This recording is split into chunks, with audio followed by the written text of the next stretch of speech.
करूंगा वानर। और अब तक तुम्हें ज्ञात हो ही गया होगा कि मेरा बाहुबल ये करने में पूर्णतः सक्षम है। इतना विश्वास है तुम्हें अपने बाहुबल पर? तो लो, अब इस राम सेवक की शक्ति का सामना करो।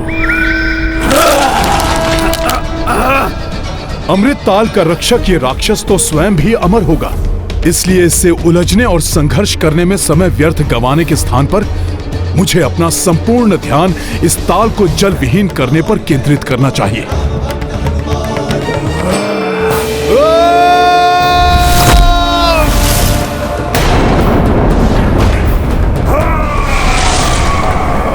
संभवतः इस राक्षस का तो अंत हो गया। अब मुझे शीघ्र इस ताल को जल विहीन कर देना चाहिए।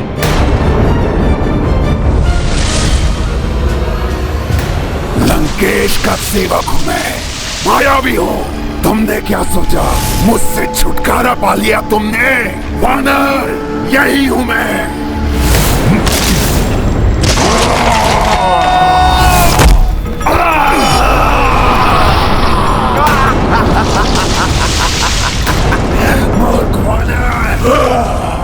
क्या लगा तुम्हारी वानर बुद्धि को? मेरा अंत हो गया। इस प्रकार तो ये मुझे मेरा कार्य नहीं करने देगा। इसके लिए कोई अन्य उपाय करना होगा। मुझसे मुक्ति नहीं पा सकते तुम वानर। जब तक इस ताल में जल रहेगा तब तक तुम मुझे कोई क्षति नहीं पहुंचा सकते। और जब तक मैं हूं तब तक इस ताल को जल विहीन करना तुम्हारे लिए असंभव है।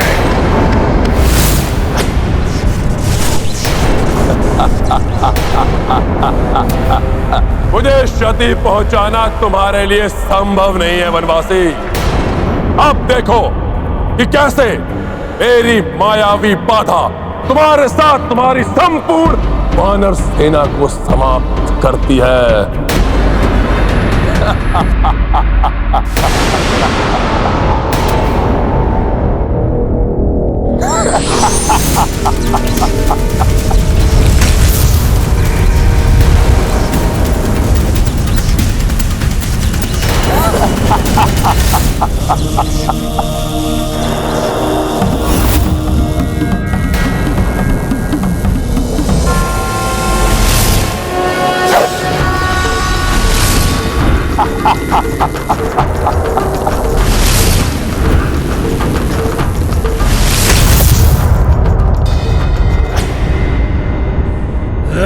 हे वरुण देव जी, धर्म की रक्षा हेतु दुर्भाग्यवश मुझे इस ताल को नष्ट करना ही होगा।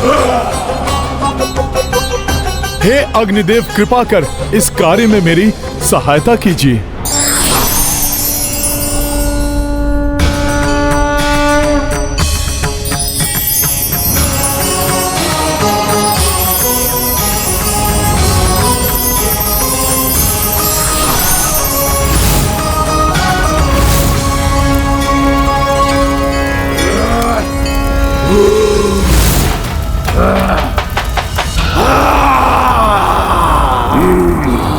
ऐसा प्रतीत हो रहा है जैसे अग्नि स्वयं इसके शरीर पर आरूढ़ है, परंतु इसकी अग्नि को नष्ट करने की शक्ति है मुझ में।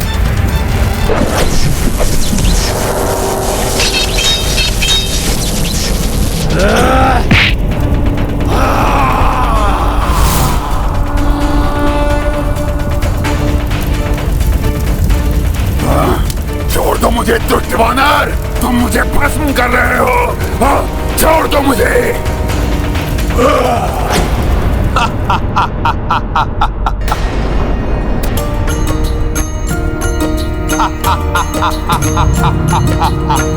उतरे रावण रघुराई, इत बजरंगी ताल सुखाई। किंचित बूंद भी शेष न राखा, जय जय राम सेवक हनुमाना।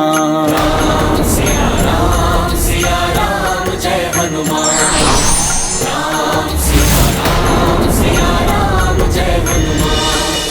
अब मेरे प्रभु के बाण व्यर्थ नहीं जाएंगे। जय श्री राम।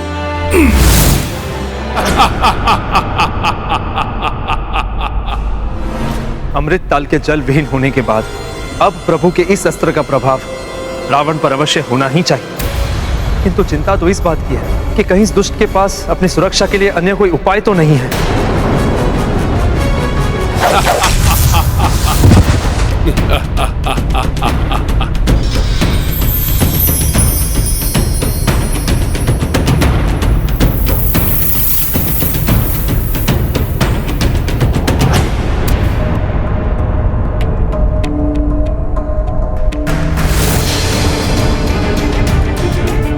ये कैसे संभव है?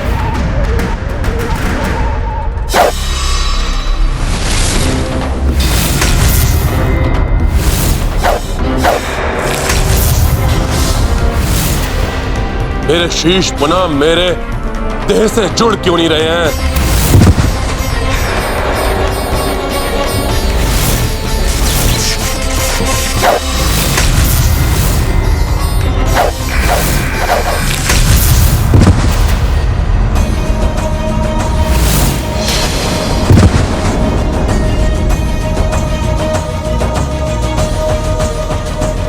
प्रतीत होता है कि रावण की मायावी शक्तियां चूक गई हैं।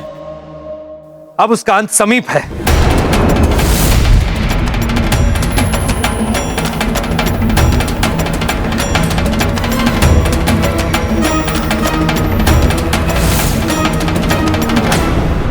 ये कैसे हो सकता है? क्यों हो रहा है ये सब? मेरा शीश मेरे धड़ से अलग होकर पुनः क्यों नहीं लौट रहे?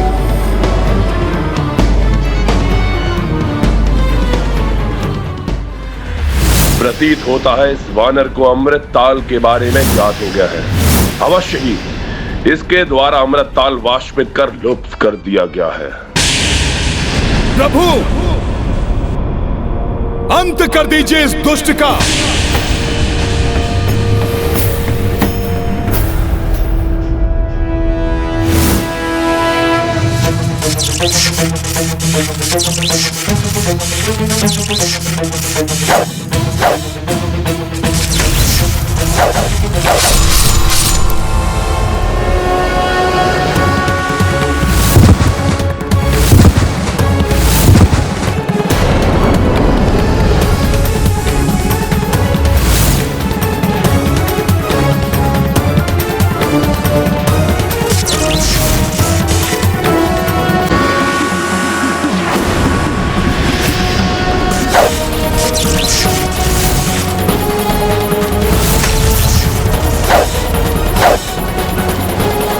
तुम नहीं अच्छा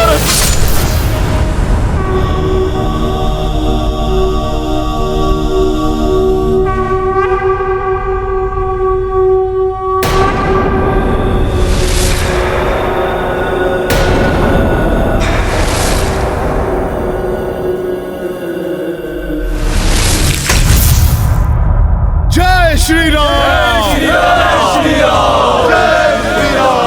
प्रभु श्री राम की, प्रभु श्री राम की, प्रभु श्री राम की, प्रभु श्री राम की।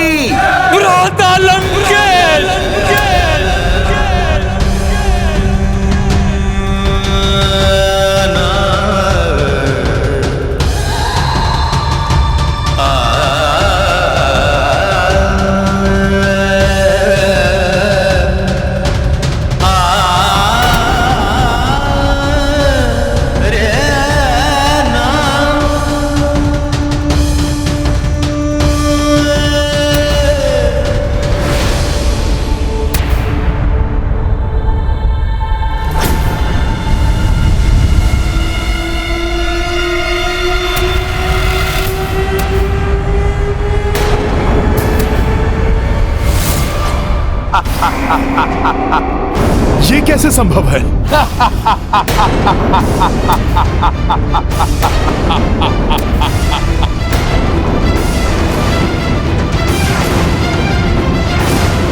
वनवासी, कहीं तुम्हारा यह भ्रम तो नहीं था? इतनी सहजता के साथ तुम इस लंकेश रावण का वध कर लोगे? अब तो टूट गया ना तुम्हारा ये भ्रम। मैंने तो पहले ही कहा था कि रावण का वध करना कठिन ही नहीं, असंभव है। विभीषण जी, आप ही बताइए, ये कैसे संभव है?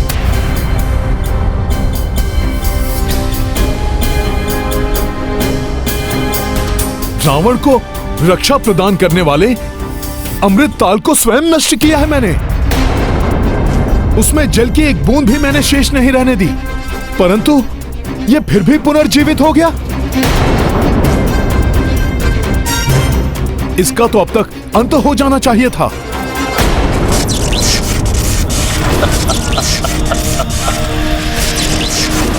ओहो, तो तुम अब भी प्रयास करना चाहते हो? वैसे भी तुम्हारे इस तुड़ीर में अब अंतिम बाण शेष है, उसका भी प्रयोग करके देख लो। धर्म युद्ध करने वालों के तुणीर कभी बाण विहीन नहीं होते, महाज्ञानी रावण।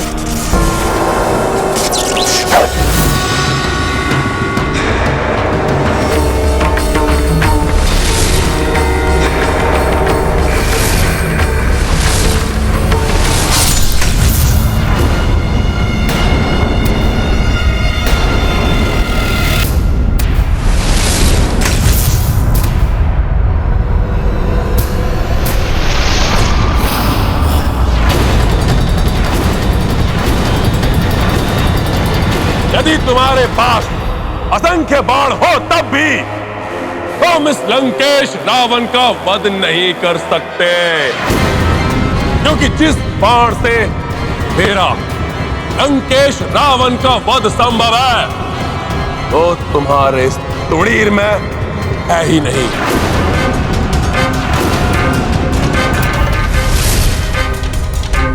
भ्राता लंकेश का इतना महत्वपूर्ण रहस्य मैं भूल कैसे गया? विभीषण जी, कैसा रहस्य? मैं प्रभु श्री राम को बताना भूल गया कि भ्राता लंकेश की मृत्यु का बाण स्वयं उनके पास ही है, जिसको प्राप्त किए बिना उनका वध असंभव है।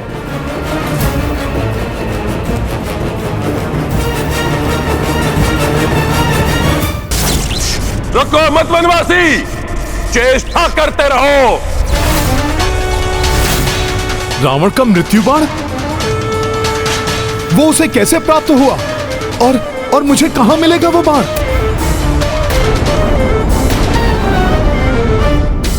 इस प्रकार तो मेरे प्रभु के समस्त प्रहार विफल होते जाएंगे। यदि मृत्यु बाण के बिना रावण की मृत्यु नहीं हो सकती, तो संसार के किसी भी कोने में छुपा कर रखा गया हो मृत्यु बाण को, मैं उसे ढूंढकर अवश्य लाऊंगा। बताइए, कहां है वो मृत्यु बाण? मृत्यु बाण वो बाण है जिसे भ्राता रावण ने स्वयं यमराज से छीनकर अपने अधिकार में ले लिया था। यमराज से मृत्यु बाण छीन लिया लंकेश ने? हाँ, ब्रह्मदेव, महादेव एवं देवी से वरदान पाकर भ्राता लंकेश अत्यंत शक्तिशाली हो गए थे, किंतु फिर भी उनके मन में अपनी मृत्यु को लेकर संदेह बना रहा। अपने इस भय को मिटाने के लिए वो मृत्यु के देवता यमराज पर चढ़ाई करने के लिए स्वयं यमलोक जा पहुंचे। उस रात्रि भ्राता लंकेश की उग्रता अपने चरम पर थी। भ्राता इतने प्रचंड थे कि यमलोक के जो भी सैनिक उनका मार्ग रोकने के लिए आए, उन्होंने एकाकी क्षण भर में उन सब का विध्वंस कर डाला। रोको कोई दुष्ट को। और मार्ग की समस्त बाधाओं को समाप्त करते हुए जब भ्राता लंकेश यमलोक में प्रवेश कर गए तो स्वयं यमराज उनका सामना करने के लिए उनके समक्ष आ गए। दोनों के मध्य महासंग्राम छिड़ गया।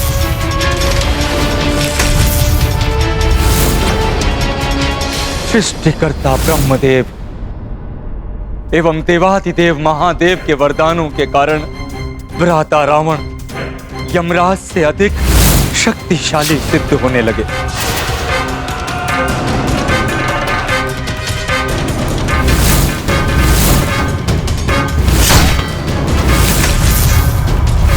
और यमराज को संभलने का अवसर ही नहीं दिया भ्राता रावण ने, और विवश होकर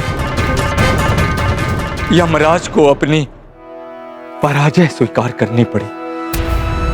मृत्यु के देवता यमराज, अब मात्र दो ही विकल्प है तुम्हारे समक्ष। या तो मेरी मृत्यु का बाण मुझे सौंप दो, या स्वयं मृत्यु के लिए प्रस्तुत हो जाओ। यमराज के समक्ष पराजय को स्वीकार करने के अतिरिक्त और कोई विकल्प बचा ही नहीं था। समक्ष पराजय को स्वीकार करने के अतिरिक्त और कोई विकल्प बचा ही नहीं था। अतः विवश होके उन्हें भ्राता लंकेश के मृत्यु बाण का आवाहन करना पड़ा।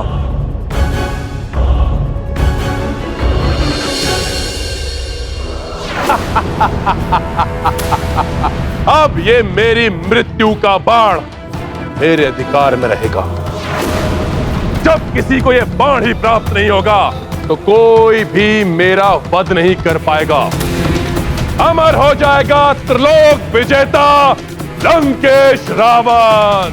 और भ्राता लंकेश जब अपना मृत्यु बाण लेकर पुष्पक पर आरूढ़ हुए, तभी यमराज ने उन्हें चेतावनी दी।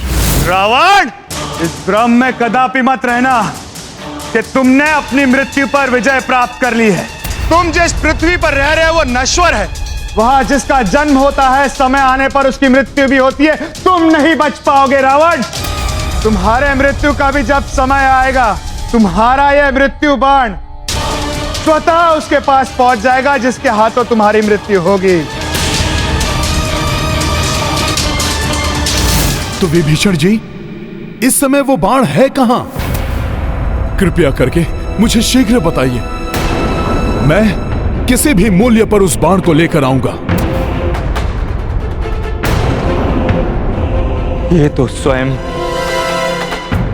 मुझे भी ज्ञात नहीं कि वो बाण कहां रखा गया है,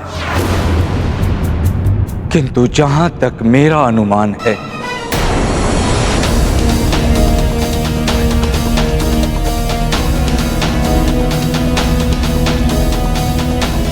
ये मैं क्या कर रहा हूं? स्वयं अपने ही भ्राता की मृत्यु का कारण बनने जा, किंतु धर्म के मार्ग पर चलने के लिए मुझे यह बलिदान देना होगा।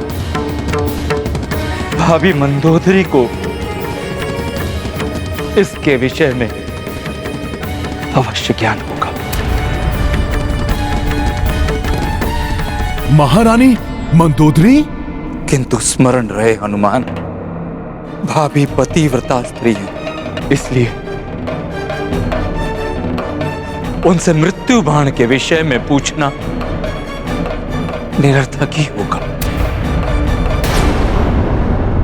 कोई भी पत्नी ऐसा कार्य नहीं करेगी जो उसके पति के लिए अहितकर हो।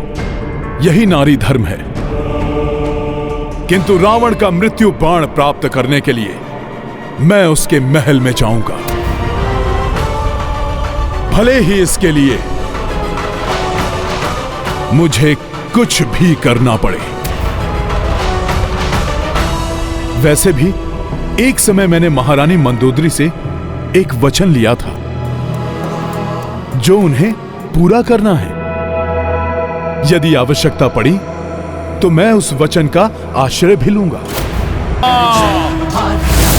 धर्म की रक्षा के लिए जो भी कार्य आवश्यक हो व्यक्ति को वो अवश्य करना चाहिए।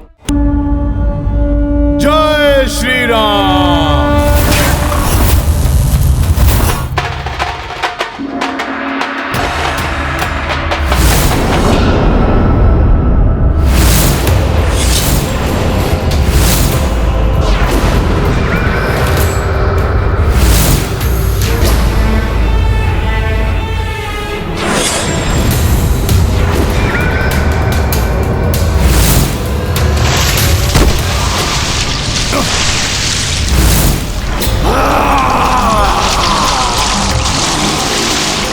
ये अदृश्य शक्ति पुनः मुझ पर वार करने वाली है। अभी इसका उपाय करता हूं।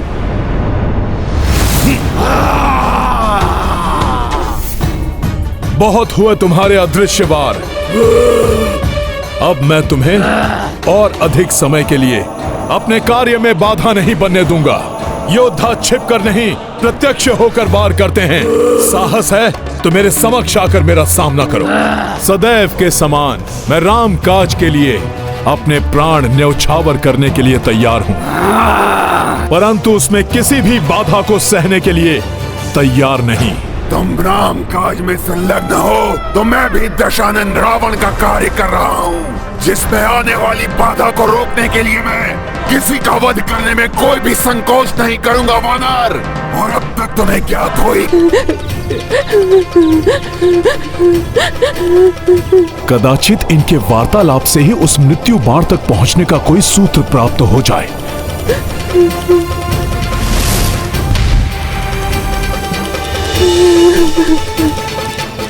जब से युद्ध आरंभ हुआ है, मेरे पुत्र के विषय में भी कुछ ज्ञात नहीं हो सका। कौन जाने कि वो जीवित भी है या नहीं। मेरे भी 2 पुत्र थे।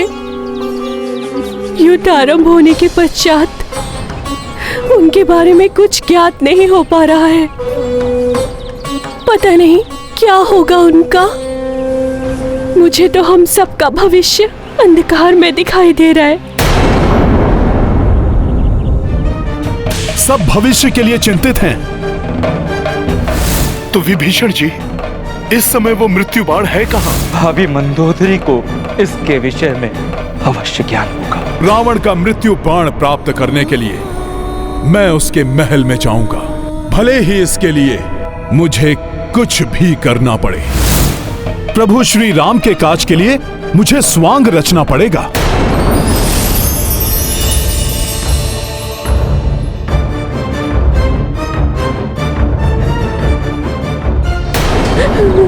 बम बम भोले, बम बम भोले, बम बम भोले, बम बम भोले। हर हर बम बम, हर हर बम बम, हर हर बम बम, हर हर बम बम, बम बम भोले। जोगी घर घर गाता जाए, सबका भाग्य बताता जाए। जोगी घर घर गाता जाए, सबका भाग्य बताता जाए।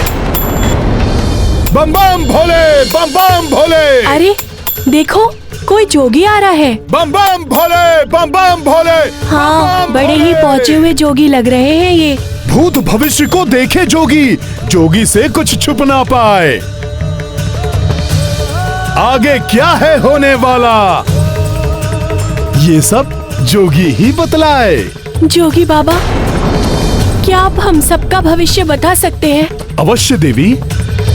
शनि की टेढ़ी दृष्टि हो या मंगल का कोई क्रीड़ा, या राहु केतु ने भाग्य में किया हो कोई झमेला। कल क्या है होने वाला, भाग्य कहाँ ले जाए, ये सब जोगी ही बतलाए। बम बम भोले, बम बम भोले। परंतु हम आपका विश्वास कैसे कर लें? क्या आप जो बताएंगे सत्य ही होगा? हर हर बम बम, हर हर बम बम। भाग्य का लेखा मिट ना पाए, पर हर ज्वर का होता उपाय। आ जाएंगे वो जिनकी प्रतीक्षा में आप व्याकुल हैं। शीघ्र ही युद्ध समाप्त होगा, लंका पुनः फलेगी फूलेगी। हर हर बम बम, हर हर बम बम। आपके दोनों पुत्र लौट आएंगे, बड़े होकर लंकेश की सेवा करेंगे। और आपका पुत्र भी लुप्त है ना? हाँ। आ जाएगा वो भी। वो महाज्ञानी बनेगा देवी। सबका मार्गदर्शन करेगा। परंतु उससे लाभ क्या? जिस तरह लंका के सभी योद्धाओं का अंत हुआ, उनका भी अंत हो जाएगा। मुझे ज्ञात है देवी, इस भीषण युद्ध में आपको अपने परिजनों को खोना पड़ा है, किंतु जो होना था हो गया। जो बीत गई सो बात गई, जो होना है वो भी होगा। फिर आएगी प्रातः नई, फिर से होगी सुख की वर्षा, हर मन फिर खिल जाएगा। फिर पतझड़ का होगा अंत, एक नव वसंत फिर आएगा। बम बम भोले, बम बम भोले। लंका में परिवर्तन होगा, बदलेंगे लंकेश भी। भाग्य उदय होगा लंका का, बदलेगा परिवेश भी। भाग्य ने कैसे खेल रचाए, कोई इसको समझ ना पाए, किंतु कल क्या होने वाला ये बस जोगी ही बतलाए। बम बम भोले, बम बम भोले। हर हर बम बम, हर हर बम बम। महारानी जी, महारानी जी, हस्तक्षेप के लिए क्षमा चाहूंगी महारानी जी। वो बाहर एक तेजस्वी जोशी आए हैं, श्रेष्ठ भविष्यवक्ता है वो। यदि आप कहें तो उन्हें लंका के राज मंदिर में लेकर आओ। जो आज्ञा आपकी।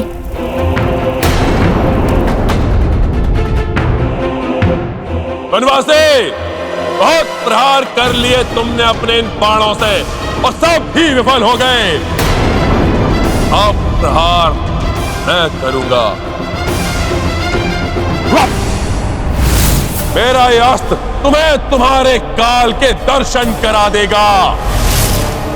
लो!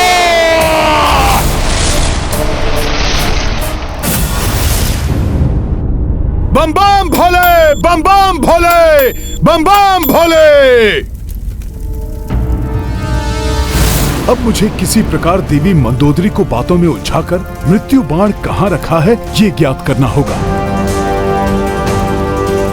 बम बम भोले, बम बम भोले, बम बम भोले, बम बम भोले, बम बम भोले, बम बम भोले, बम बम भोले।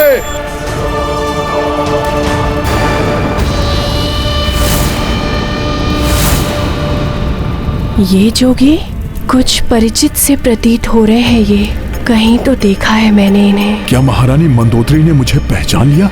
यदि ऐसा हुआ तो बड़ा अनर्थ हो जाएगा। मैं इनसे मिल भी चुकी हूँ, कहीं ये। प्रणाम महारानी। हर हर महादेव।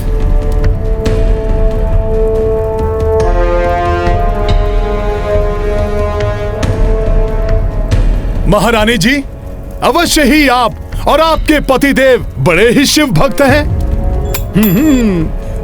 सत्य है ना? मैंने आपको पहले भी कहीं देखा है। आपको स्मरण है कुछ?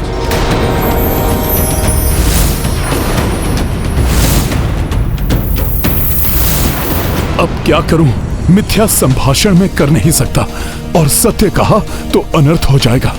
बताइए ना ज्योतिषी महाराज जी, क्या मेरी आपसे पूर्व काल में भी भेंट हो चुकी है?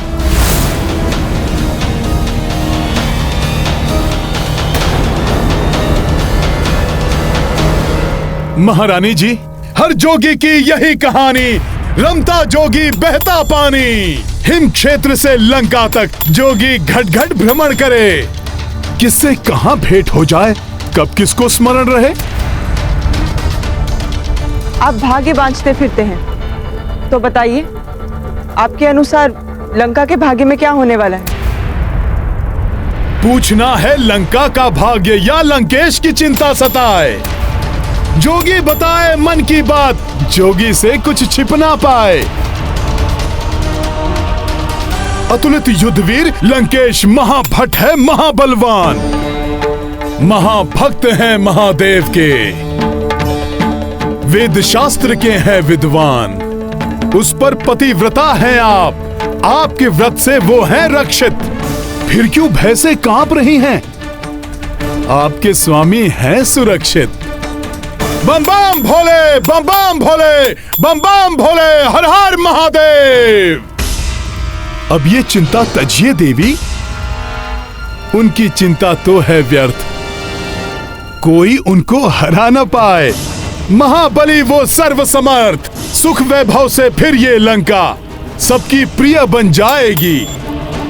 उज्जवल भविष्य है इस नगरी का, फिर समृद्धि आएगी। हर हर बम बम।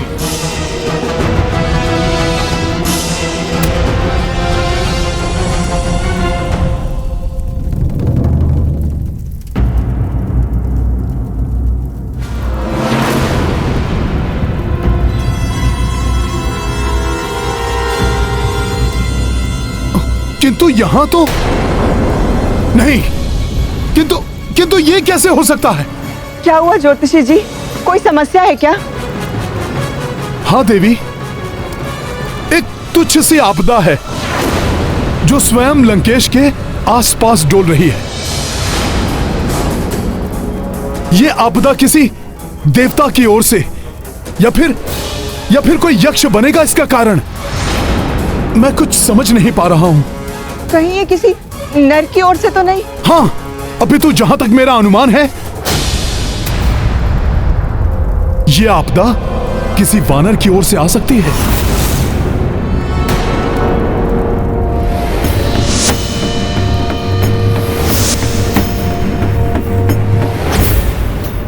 तब तो अवश्य वो वानर हनुमान होगा।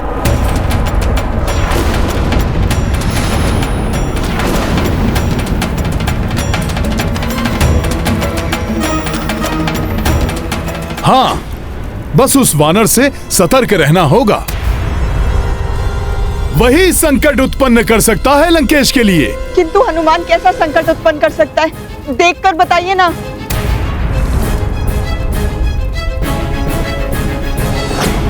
प्रतीत हो रहा है जैसे हनुमान किसी वस्तु को ढूंढने में लगा हुआ है। अनुमानतः उसे बाहर से लंका में लाया गया है। ऐसी वस्तु क्या हो सकती है? सोची देवी, कोई ऐसी वस्तु जिसे छुपाकर किसी गुप्त स्थान पर रखा गया हो, जो किसी के हाथ लग जाए तो लंकेश संकट में पड़ सकते हैं। मेरा ग्रंथ किसी अस्त्र की ओर इंगित कर रहा है। कोई बाण है क्या?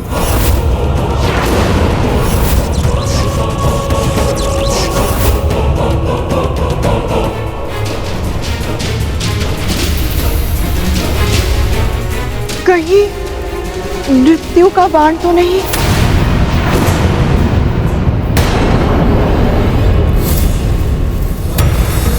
हाँ, वही होगा। अवश्य ही हनुमान मृत्यु के बाण को खोजने में लगा हुआ है। देवी, आप शीघ्र जाइए और सुरक्षित कीजिए उस बाण को। आप उचित कह रहे हैं ज्योतिषी जी, मैं अब उसे अपने नेत्रों के समक्ष ही रखूंगी।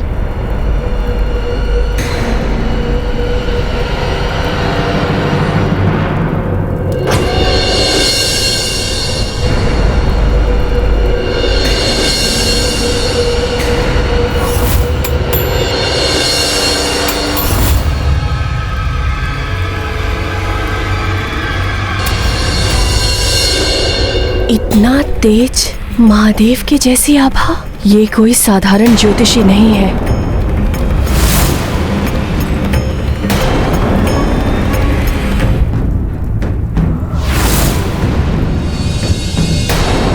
कौन हो तुम?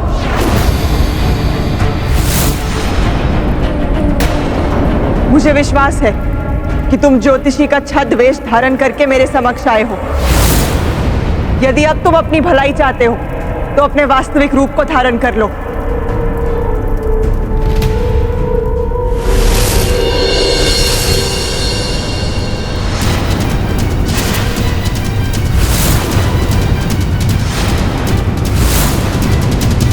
हनुमान,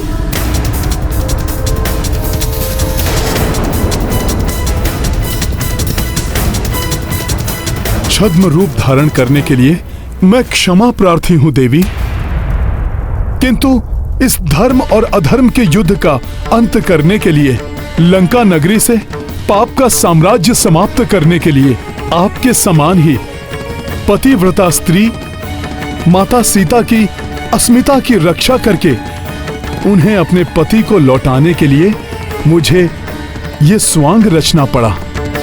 उस एक मृत्यु बाण के बिना ये सब संभव नहीं है देवी। देवी, मुझ पर कृपा करके मुझे वो बाण प्रदान करें। नहीं, कदापि नहीं।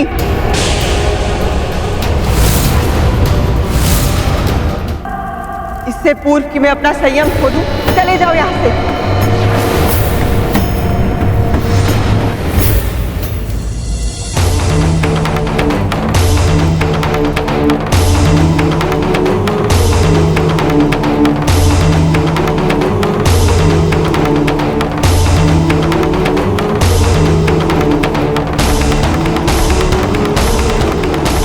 देवी, मुझे क्षमा करें।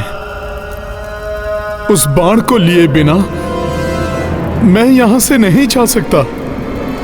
हनुमान, मैं श्राप दे सकती हूं तुम्हें। एक पतिव्रता स्त्री के श्राप में इतनी शक्ति होती है कि संपूर्ण ब्रह्मांड में हाहाकार मचा दे। शांत देवी, शांत। आपने पूर्व काल में मुझे एक वचन दिया था। जब ऋषिवर दुर्वासा ने लंकेश को क्षमा दान दिया था।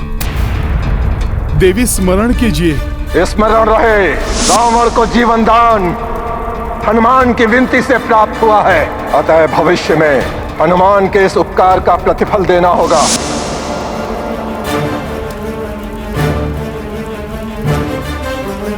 देवी, उसी वचन की पूर्ति के रूप में आप मुझे वो मृत्यु बाण प्रदान कीजिए।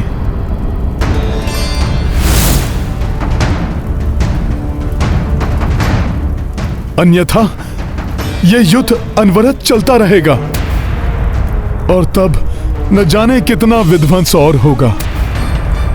कदाचित यह संपूर्ण लंका ही एक पतिव्रता स्त्री की मर्यादा की रक्षा करते हुए प्रभु के कोप की भेंट चढ़ जाए। एक स्त्री से उसके पति की मृत्यु का साधन मांग रहे हो तुम, हनुमान? कोई पतिव्रता स्त्री ऐसा कैसे कर सकती है? देवी, तो क्या आप अपना दिया हुआ वचन भंग कर देंगी? देवी, अपने सत्य व्रत का पालन कीजिए। मेरे लिए मेरे सत्यव्रत धर्म से बड़ा मेरा पतिव्रत धर्म है। मेरा पतिव्रत धर्म है। मेरा पतिव्रत धर्म है। मेरा पतिव्रत धर्म है। इसे निभाते हुए भले ही मेरा सत्यव्रत टूटे या कोई और वचन भंग हो, मंदोदरी ऐसा कदापि नहीं करेगी। क्षमा देवी। प्रभु श्री राम के कार्य के प्रति पूर्णतया समर्पित मैं अधिक उत्साह में आकर यह भुला बैठा था कि मैं एक पतिव्रता स्त्री से उसके पति की मृत्यु का साधन मांग रहा हूं। मैं समझ सकती हूँ हनुमान, अपने आराध्य के प्रति तुम्हारी अगाध निष्ठा के कारण ऐसा हुआ। आप धन्य हैं। माता सीता की भांति आप भी पतिव्रत धर्म की साक्षात प्रतिमूर्ति हैं। देवी, आपका सत्यव्रत धर्म आपके पतिव्रत धर्म के कारण टूट ना जाए, इसलिए मैं आपको वचन से मुक्त करता हूं।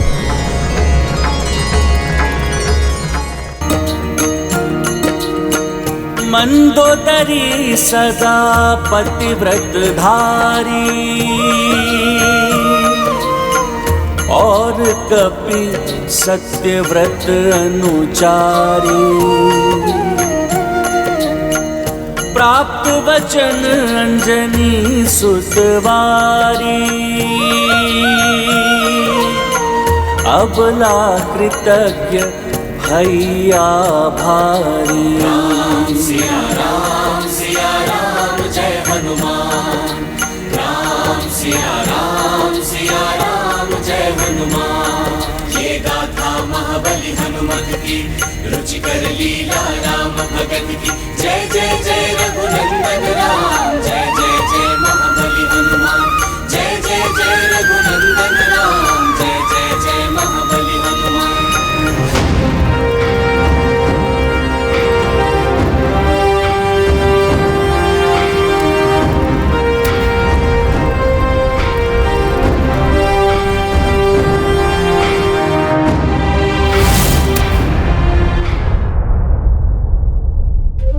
बिना मृत्यु बाण के तो रावण का अंत असंभव है। प्रभु कैसे इस युद्ध को समाप्त कर पाएंगे?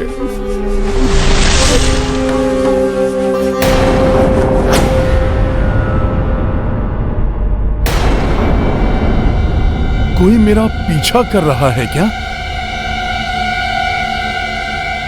कोई दिखाई नहीं दे रहा है। कौन है जो अदृश्य होकर मेरा पीछा करने का दुस्साहस कर रहा है? बार बार पीछे मुड़कर मत देखो। मैं इस समय मृत्यु काल रूप में हूँ। इस रूप के दर्शन मनुष्य को मात्र उनके अंतिम समय में ही दिखाई देते हैं। इस रूप के दर्शन का अर्थ है मृत्यु के मुख में चले जाना। अच्छा, आप यमराज जी हैं, मृत्यु के देवता? हाँ हनुमान, मैं यमराज ही हूँ। जब यमराज जी स्वयं यहाँ पर हैं, तो अब मुझे रावण की मृत्यु बाण प्राप्त करने से कोई रोक नहीं सकता।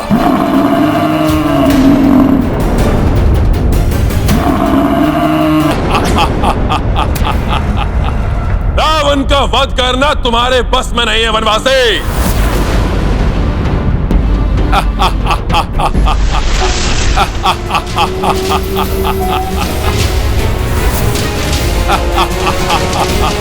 विचित्र वरदान प्राप्त है इस असुर को। प्रभु के प्रत्येक वार पे ये विकराल और शक्तिशाली होता जा रहा है।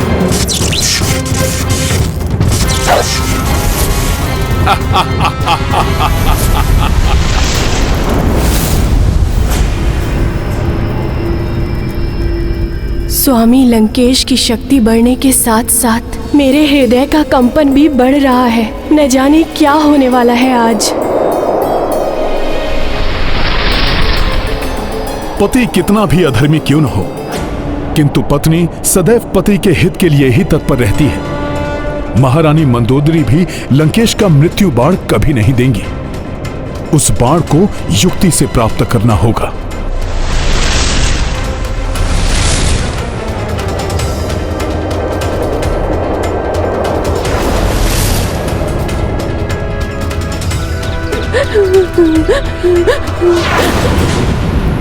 ये दासियां बहुत चिंतित दिखाई दे रही हैं। ये युद्ध एवं रावण की मृत्यु के अतिरिक्त अन्य कोई चिंता हो ही नहीं सकती इन्हें।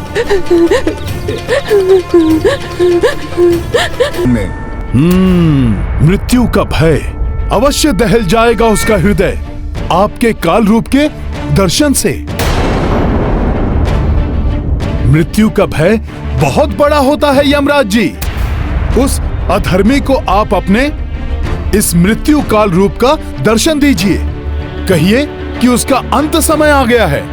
अवश्य ही भयभीत हो उठेगा वो कि बिना मृत्यु बाण के उसका अंत समय कैसे आ सकता है, और तब वो स्वयं हमें अपने मृत्यु बाण तक लेकर जाएगा। हाँ हनुमान, युक्ति तो अच्छी सुझाई है तुमने। मैं शीघ्र ही जाकर उसे दर्शन देता हूँ। मेरा यह अस्त्र तुम्हें तुम्हारे काल के दर्शन करा देगा। लो!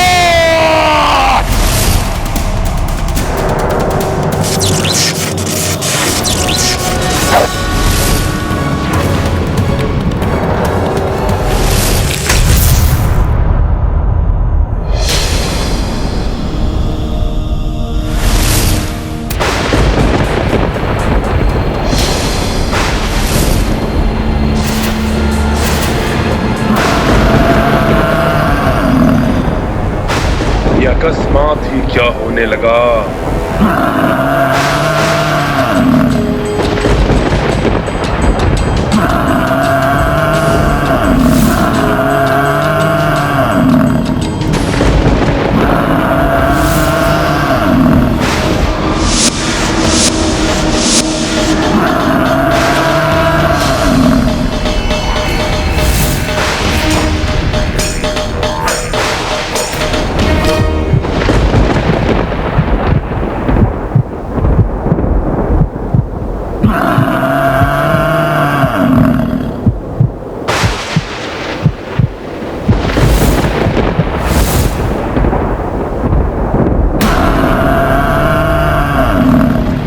ये तो कालदेव है, मृत्यु काल रूप में।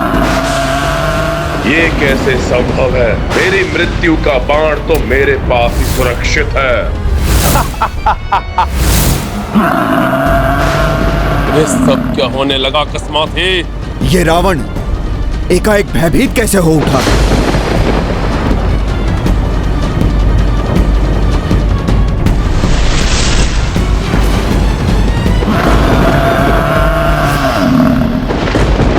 यमराज, तुम मुझे स्पर्श भी नहीं कर सकते, क्योंकि मेरी मृत्यु का बाण मेरे पास ही सुरक्षित है।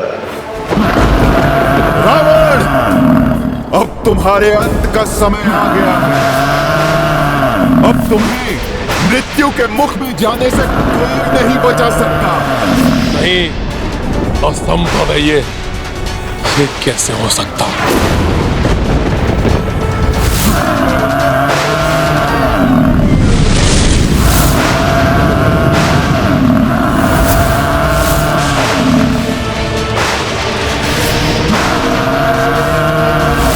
यमराज तो लंका के राजभवन की ओर बढ़ गए हैं। कहीं यमराज मेरी मृत्यु का बाण लेने के लिए तो लंका नहीं जा रहे। मैं कदापि ऐसा नहीं होने दूंगा। मुझे शीघ्र जाकर देखना चाहिए। अब तुम्हें मृत्यु के मुख में जाने से कोई नहीं बचा सकता। मेरा अंत कभी नहीं हो सकता। मुझसे मेरी मृत्यु का बाण कोई नहीं छीन सकता।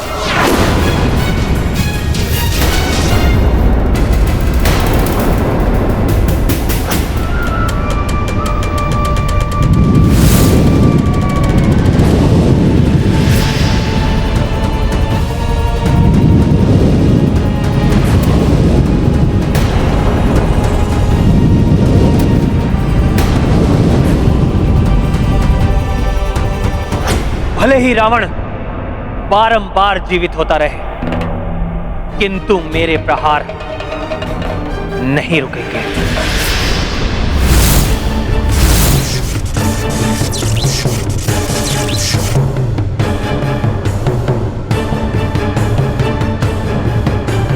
रावण, तुम कितना भी मायावी धूम्र से स्वयं को छुपा लो, मेरी दिव्य दृष्टि से नहीं बच पाओगे तुम।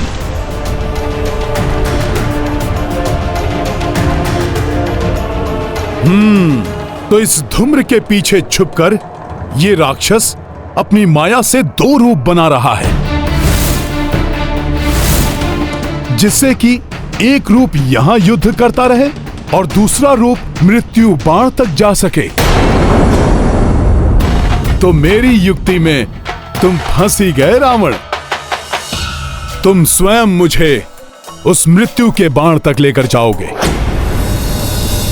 रावण के इन दोनों रूपों में भेद करना कठिन है कि कौन वास्तविक रावण है एवं कौन मायावी रावण।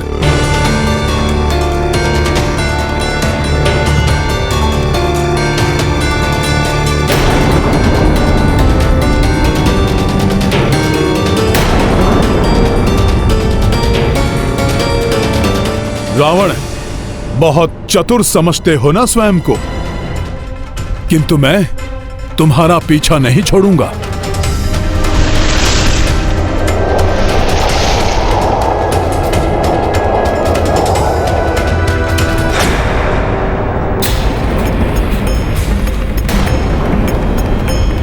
कुछ समझ में नहीं आ रहा है कि ये हो क्या रहा है।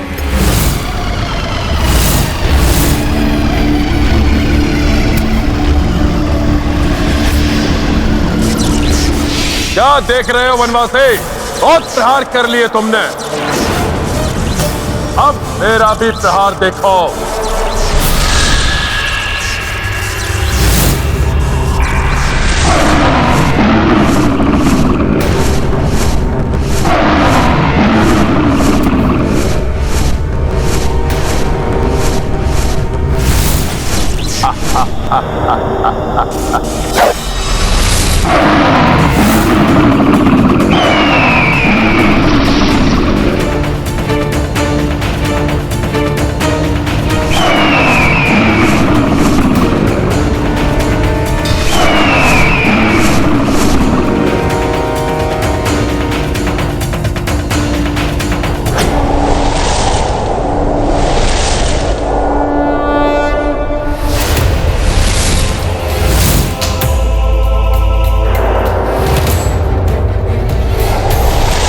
रावण, तुम जहां भी जाओगे तुम्हारे पीछे आऊंगा मैं।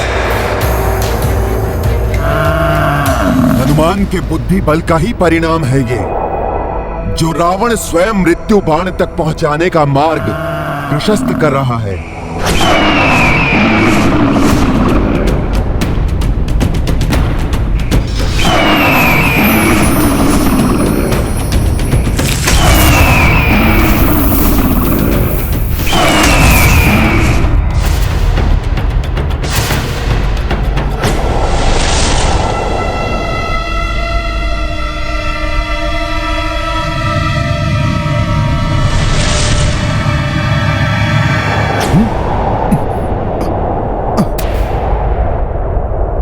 ये क्या?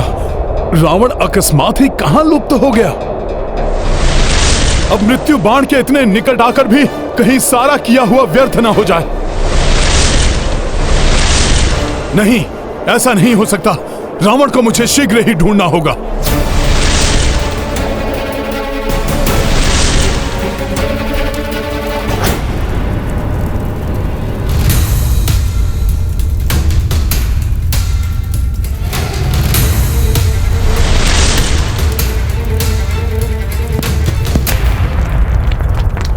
वो है लंकेश, किंतु वो मायावी छिद्र तो बंद हो रहा है।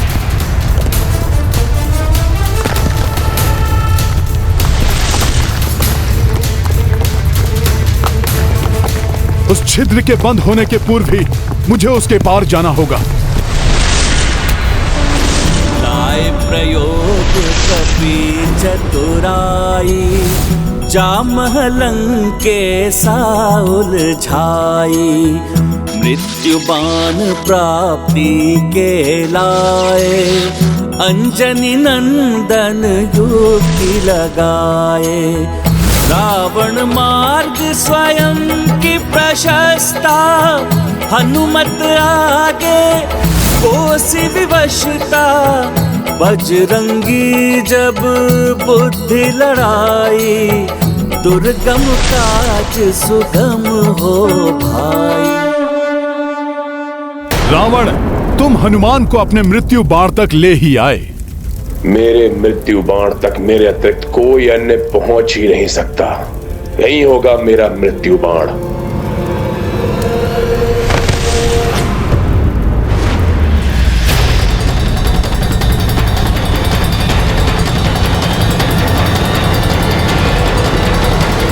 कोई नहीं है, कदाचित भ्रम हो गया था मुझे।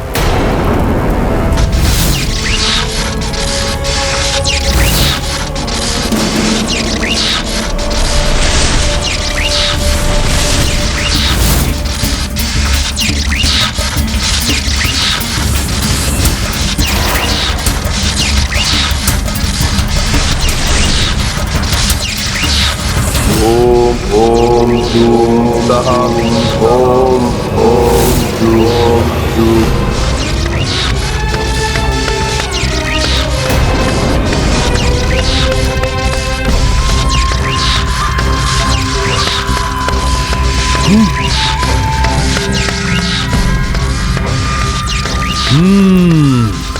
तो ये है रावण की मृत्यु का बाण। मैं जानता था मेरे इस मायावी गुप्त स्थान से इसे कोई नहीं ले जा सकता था। पूर्णतः ठीक की स्थिति में है ये।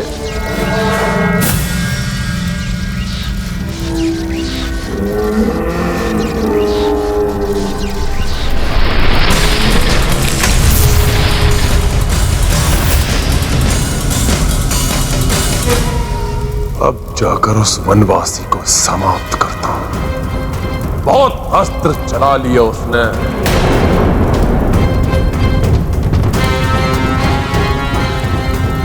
अब रावण के अस्त्र चलेंगे।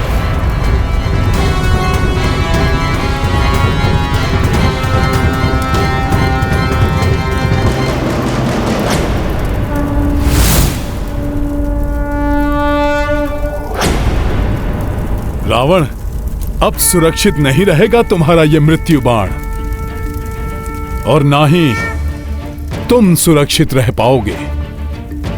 जय श्री राम।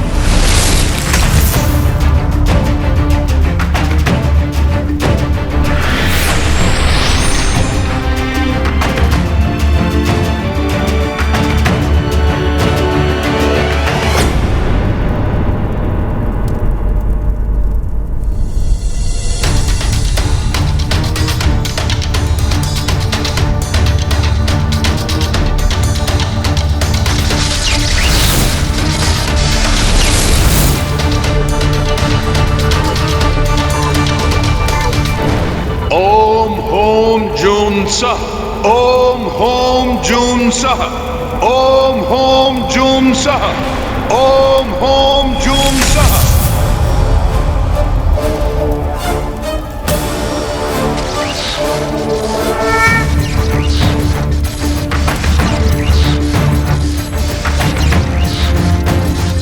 अब इसे लेकर मैं शीघ्र ही मेरे प्रभु के पास जाऊंगा और तब प्रभु अविलंब वध कर देंगे इस राक्षस राज रावण का और इसके साथ ही अंत हो जाएगा इस पाप के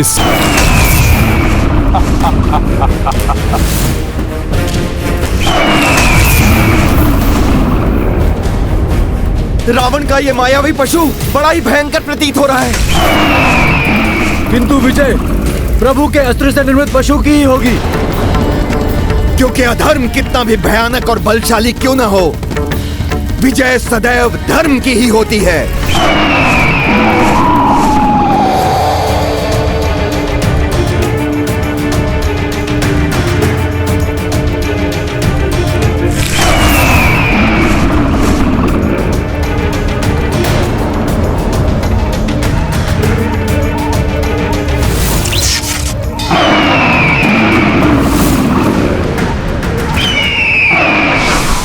धर्म के मेघ छट गए। अब दिखाता हूं तुम्हें वनवासी कि रावण है क्या। मुझे शीघ्र ही अपना कार्य संपन्न करके यहां से निकलना होगा। ये क्या कर रहे हो हनुमान? क्या कर रहे हो हनुमान? क्या कर रहे हो हनुमान?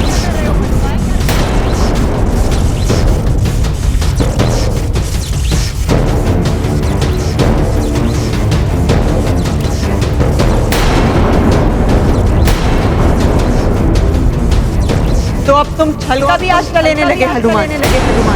धर्म की दुहाई देने वाला हनुमान अब चोर कंध पे उतर आया है। क्या ये अधर्म नहीं है? अधर्म नहीं है।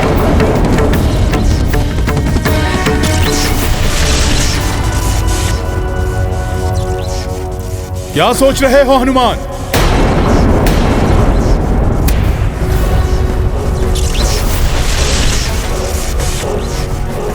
जो तुम कर रहे हो वो उचित है क्या?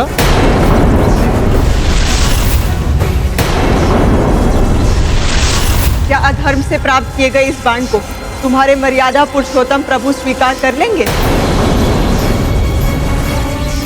नहीं, प्रभु इसे कदापि स्वीकार नहीं करेंगे। हनुमान को ऐसा कार्य शोभा नहीं देता, अपराध है ये। मैं ये क्या करने जा रहा था? धर्म की रक्षा के लिए अधर्म का आश्रय? उचित तो यही होगा तुम्हारे लिए हनुमान कि अधर्म मत करो, लौट जाओ यहाँ से। अधर्म तो रावण ने किया है देवी। इस मृत्यु बाण को यमराज से छीनकर मैं तो न्याय कर रहा हूं। विधाता ने जो भाग्य में लिखा है उसे कोई भी परिवर्तित नहीं कर सकता। मैं भले ही चौर कर्म कर रहा हूं, किंतु ये धर्म की रक्षा के लिए है। मैं अपने किसी निजी स्वार्थ के लिए ये सब नहीं कर रहा हूं। अतः ये कदापि अधर्म नहीं है। तुम्हारे प्रयास व्यर्थ हो जाएंगे हनुमान।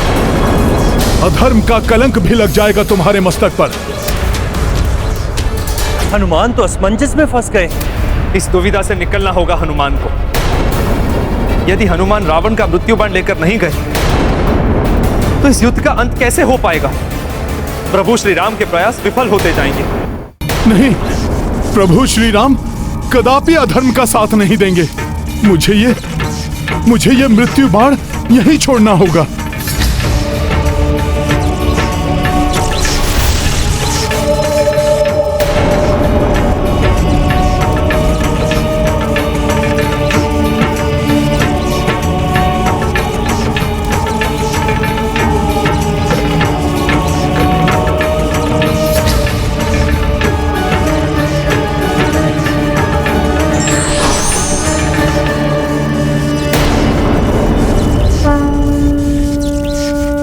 यमराज जी, आपके इस निर्मल धर्मराज रूप के दर्शन पाकर मैं धन्य हो गया। मेरा प्रणाम स्वीकार करें।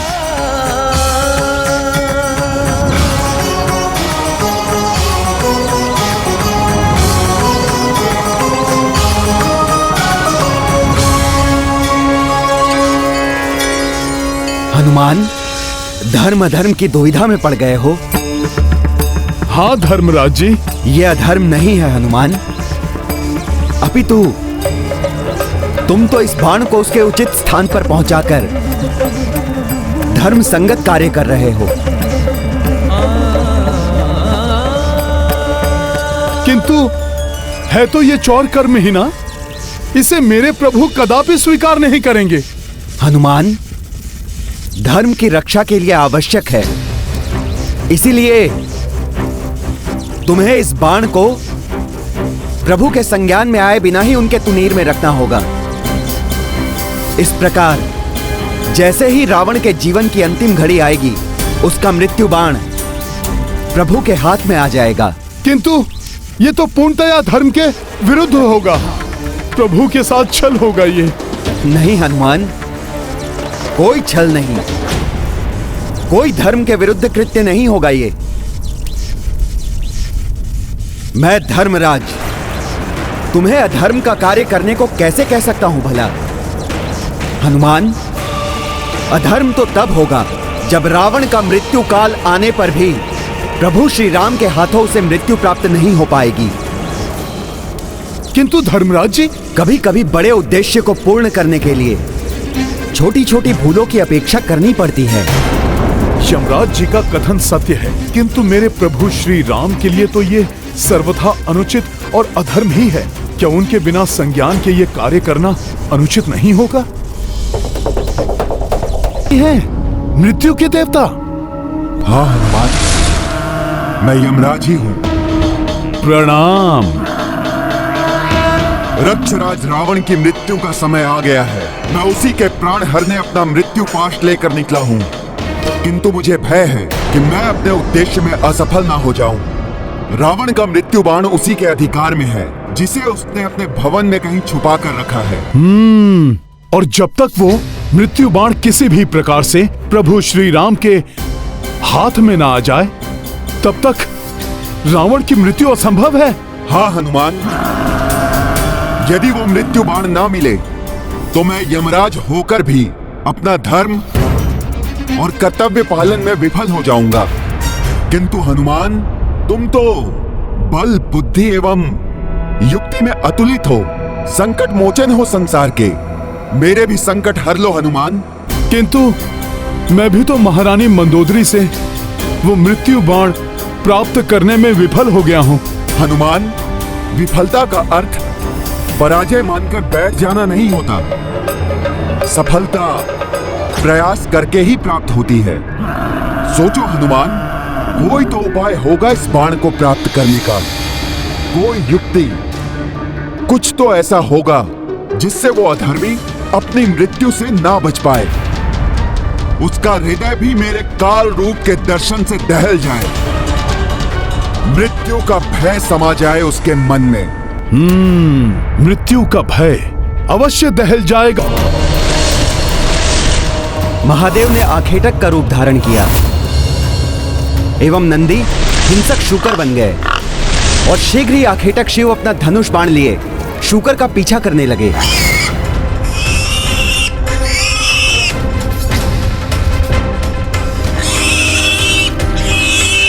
हिंसक शूकर भागते भागते उठत्ती की ओर आने लगा।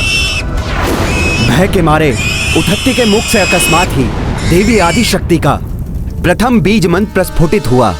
एम एम एम एम।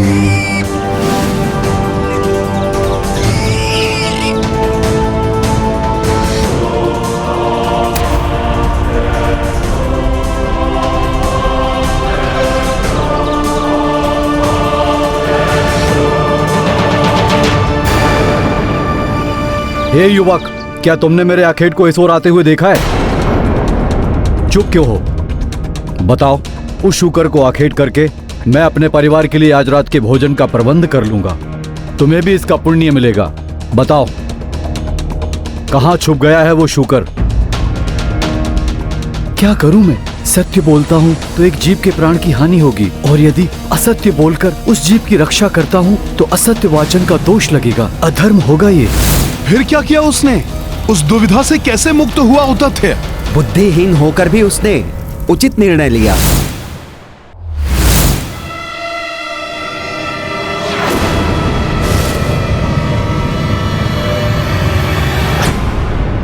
शूकर उस ओर गया है।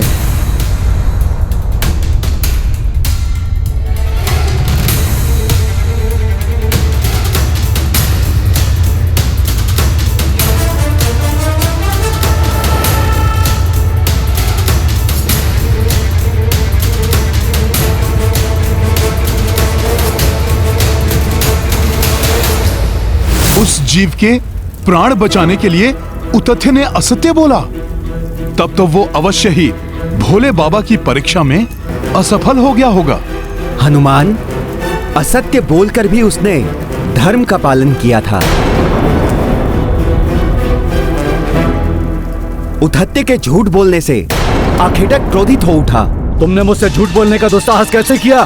सब तो यही कहते हैं कि तुम कभी भी असत्य वाचन नहीं करते हो। अब तुम्हें तुम्हारे दुस्साहस का दंड अवश्य मिलेगा। हाँ, मैंने असत्य बोला है, लेकिन मेरे छोटे से असत्य ने उस निर्दोष जीव के प्राण की रक्षा की है। मेरे इस छोटे से अधर्म से एक बड़ा धर्म का कार्य हुआ है। यदि आप मुझे दंड देना चाहते हैं तो मैं उसके लिए प्रस्तुत हूँ।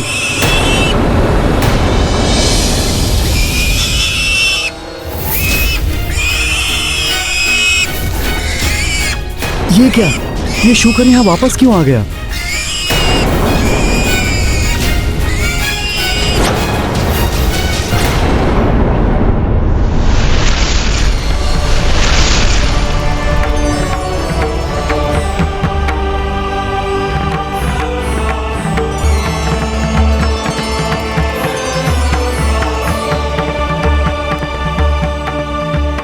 महादेव, महेश्वरी, नंदी जी, आप सबके दर्शन से इस मूर्ख उतथ्य का जीवन धन्य हो गया। आप सबके चरणों में मेरा प्रणाम। उठो तथ्य, भले ही तुमने मिथ्या वचन कहे, किंतु कोई अधर्म नहीं हुआ है तुमसे। मेरी परीक्षा में सफल रहे तुम। मुझे दुविधा से उबारकर आपने मुझ पर बहुत बड़ा उपकार किया है प्रभु। तुम्हारा ये कृत्य संसार के समक्ष उदाहरण बनेगा कि असत्य संभाषण से यदि सबका कल्याण होता है तो वो असत्य धर्म नहीं होगा, और जिस सत्य से किसी निर्दोष का बुरा होता है वो सत्य होकर भी अधर्म कहा जाएगा। तुमने अपने असत्य से एक जीव की रक्षा करके यह सिद्ध कर दिया है उतथ्य कि बड़े उद्देश्य, बड़े कार्यों के लिए यदि छोटे नियम तोड़ना भी पड़े तो वो अधर्म नहीं कहलाते। मैं मूर्ख क्या जानूं माता कि क्या धर्म क्या अधर्म। मुझे जो उचित लगा मैंने वही किया। ये मूर्खता नहीं, बुद्धिमानी कहलाती है उतथ्य। और यही नहीं, तुम्हारे मुख से अनायास ही मेरे प्रथम बीज मंत्र एम का प्रस्फुटन भी हुआ है। अतः मैं तुम्हें आशीर्वाद देती हूँ कि आज से तुम मूर्ख उतथ्य नहीं, महामुनि उतथ्य के नाम से जाने जाओगे। मैं कृत हूँ माता। आप सबको कोटि कोटि नमन। तुम्हारा कल्याण हो उतथ्य। परिस्थितियों के अनुसार ही ये निश्चित होता है कि कौन सा कार्य धर्म संगत है और कौन सा अधर्म है। अर्थात इस धरती से अधर्म एवं पाप का बोझ उतारने के लिए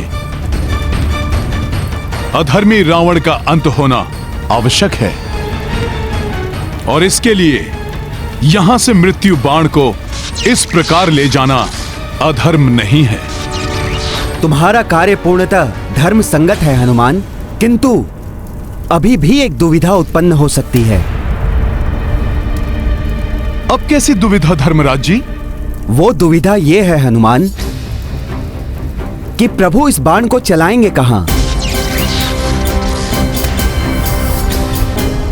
हनुमान, रावण को ब्रह्मदेव से आशीर्वाद स्वरूप अमृत की प्राप्ति हुई है, जिसे उसने अपने नाभि स्थल में धारण किया है। उसने नाभि स्थल को इसलिए चुना क्योंकि नाभि स्थल पर वार करना युद्ध के नियमों के विपरीत है।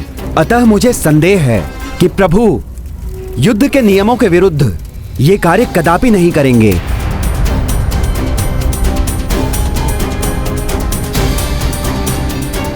फिर ऐसी स्थिति में क्या करना चाहिए धर्मराज जी? हनुमान, तुम्हें प्रभु के तुणीर में यह बाण तो रखना ही है, किंतु प्रभु जब बाण चलाएंगे तब तुम्हें इस बाण का लक्ष्य परिवर्तित भी करना होगा। प्रभु राम के बाण की दिशा को परिवर्तित करने का वचन देना होगा तुम्हें मुझे। भविष्य में मेरे आदेश पर तुम ऐसा करोगे। मैं अंजने हनुमान आपको वचन देता हूँ कि आपकी आज्ञा के अनुसार उचित समय आने पर मैं प्रभु राम के बाण की दिशा को परिवर्तित करूंगा। बाल्यावस्था में ऋषिवर अगस्त ने भी मुझसे यही वचन लिया था।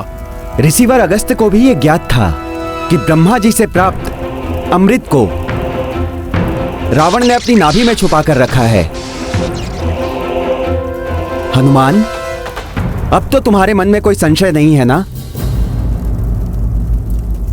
जब धर्मराज ने मुझे स्वयं इस संशय से निकाल लिया, ऋषिवर अगस्त ने भी मुझसे वचन लिया, तब कैसे मैं इतने महत्वपूर्ण कार्य को करने से पीछे हट सकता हूं?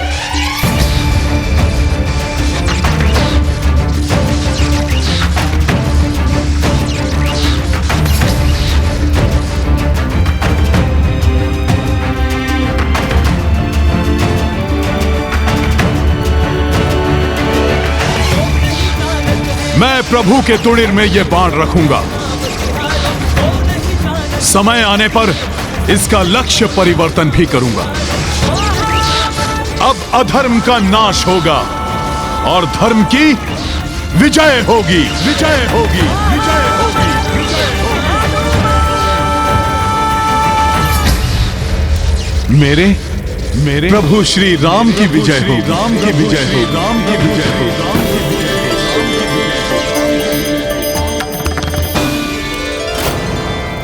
प्रणाम।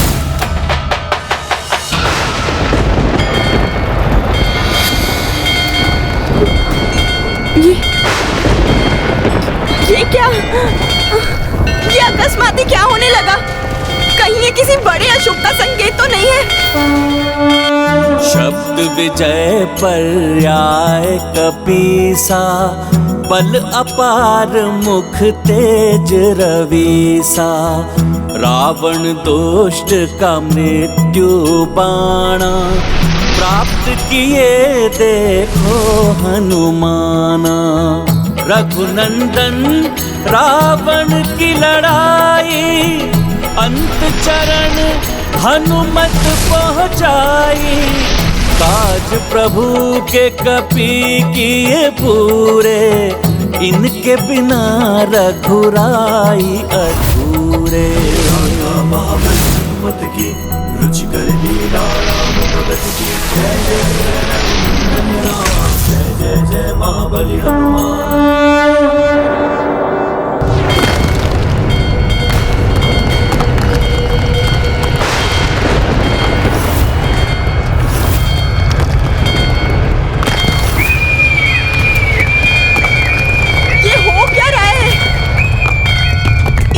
शकुन अकस्मात ही दिखाई देने लगे।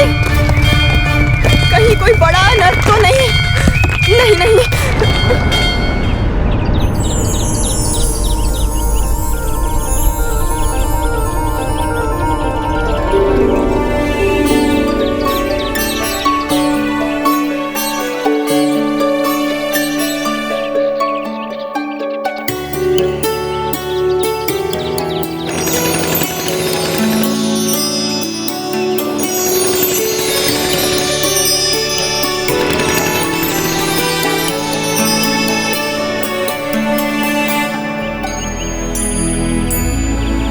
ये सब, ये शुभ शकुन, आज मुझे बड़े ही सुख का आभास हो रहा है। अवश्य ही ये अपशकुन अनर्थ की ओर संकेत कर रहे हैं। प्रभु,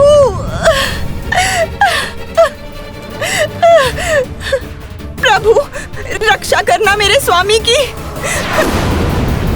ये शुभ शकुन संकेत दे रहे हैं कि शीघ्र ही स्वामी अंत कर देंगे अधर्म का एवं अधर्मी रावण का। प्रभु, ये सत्य है कि मेरे स्वामी ने सदैव अधर्म का ही अनुकरण किया है, किंतु मैंने सदैव श्रेष्ठ धर्म का पालन किया है। मैं अपने धर्म की दुहाई देती हूँ प्रभु, मेरे स्वामी की रक्षा करना, मेरे सौभाग्य सिंदूर को मत उजड़ने दीजिए प्रभु। मंदोदरी, अपने सुहाग की रक्षा करना चाहती हो तो सौभाग्य की समस्त सामग्री एकत्रित करो एवं उसे किसी ऐसी सौभाग्यवती पतिव्रता स्त्री को अर्पित करो जो तुमसे या हमारे परिवार से संबंधित ना हो। कहते हैं कि यदि ऐसी पतिव्रता स्त्री सौभाग्य सामग्री को स्वीकार करके सदा सौभाग्यवती रहने का आशीष दे दे तो भाग्य का लेखा भी परिवर्तित हो जाता है। अब यही एक अंतिम उपाय शेष है, अन्यथा रावण के पापों का प्रायश्चित अब मात्र उसकी मृत्यु ही है। उनकी रक्षा के लिए मैं कुछ भी करूंगी, किंतु लंका की समस्त स्त्रियां तो विधवा हो चुकी हैं। सौभाग्यवती और हमारे परिवार की ना हो ऐसी कोई स्त्री तो शेष बची ही नहीं है लंका में। है, अभी भी एक स्त्री शेष है लंका में। कदाचित मेरे सौभाग्य से ही वो शेष बची होगी। कौन है वो? कहाँ है वो? अशोक वाटिका में, अर्थात देवी सीता।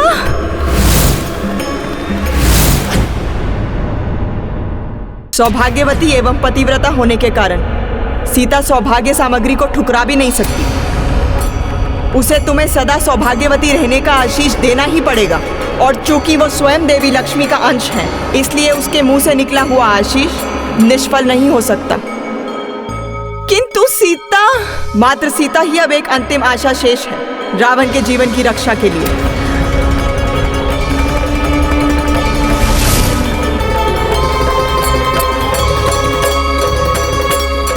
अब इस राक्षस के जीवन की कोई आशा शेष नहीं है।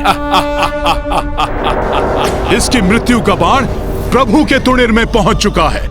हाँ, विभीषण जी ने बताया था इसके बारे में।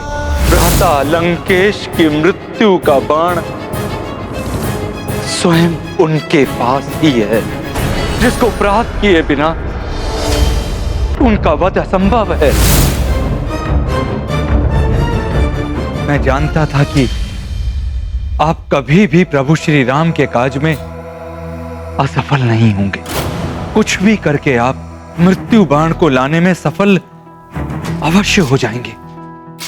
अब मुझे पूर्ण विश्वास हो गया है कि आज सूर्यास्त से पूर्व ही भैया राम इस मृत्यु बाण का प्रयोग अवश्य करेंगे। हाँ लक्ष्मण भैया, आज के सूर्यास्त के साथ ही पाप का साम्राज्य भी अस्त होने वाला है। नारायण नारायण। अब प्रभु के हर एक वार के साथ ही अधर्मी रावण अपने अंत के निकट पहुंचता जाएगा।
वनवासी।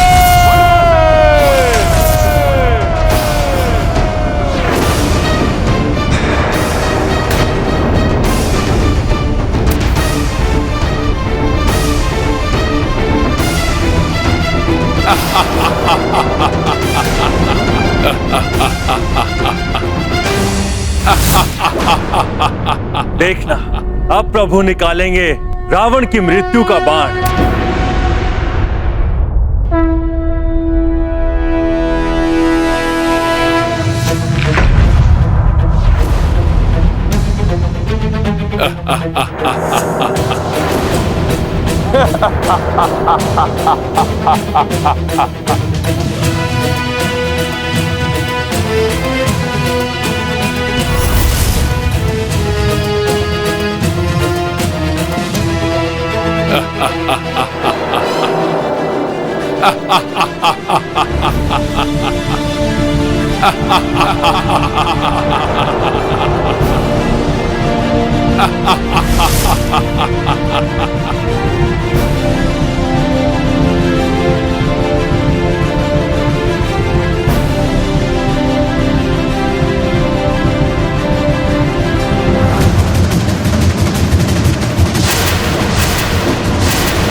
बिना प्रभु के संज्ञान में यदि मैंने उनकी तुरंत में मृत्यु बाण रखा तो ये अधर्म और अनुचित होगा।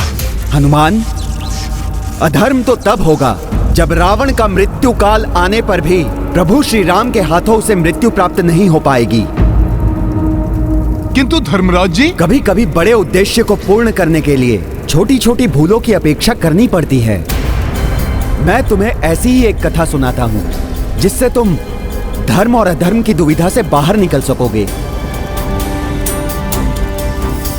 एक समय उतथ्य नाम का एक युवक था।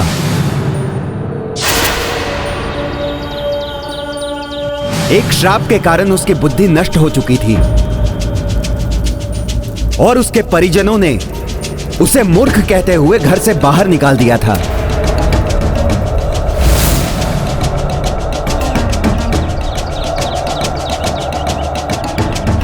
भले ही उतथ्य बुद्धिहीन है, किंतु उसमें एक बहुत ही अच्छा गुण है। हनुमान, वो कभी झूठ नहीं बोलता था। एक समय महादेव, शिव और नंदी ने उतथ्य के सत्यवाचन की परीक्षा लेने का निर्णय किया।